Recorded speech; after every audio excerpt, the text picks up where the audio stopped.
To the people of the Ukraine, we are anonymous. To politicians, police, and the government of Ukraine as an entity, Anonymous is watching the revolution in your country unfold.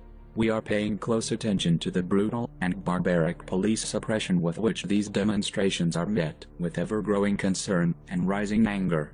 When politicians make decisions based on their own interests, divorced from the desires or will of the people they claim to represent, conflicts is inevitable. What we see unfolding in Ukraine is not simply a conflict over whether the nation should have closer links with the European Union or Russia. It is a struggle to hold a corrupt government accountable for shady backroom deals and their flagrant disregard for the interests of the Ukrainian people.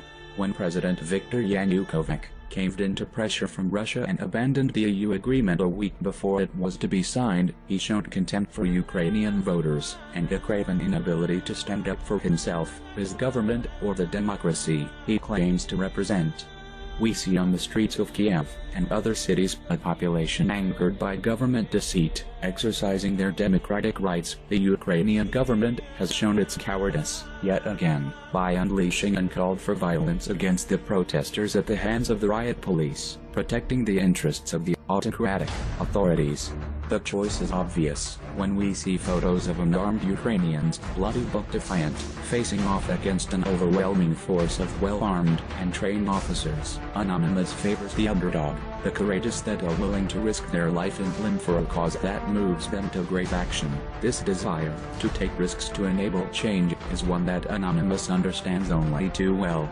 Yanukovych has painted himself into a corner. He cannot risk angering President Vladimir Putin by backing out of his secret deal that was negotiated behind closed doors in November.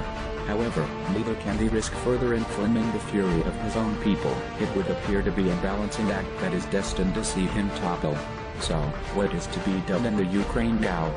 While the Ukrainian government refuses to heed the voice of the people it represents, Anonymous will lend its own voice to theirs, amplifying it through every means at the disposal of the hive.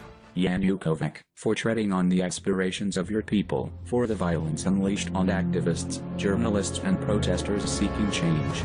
We fully declare the next statement to be heard by the police, the government, and the corrupt politicians.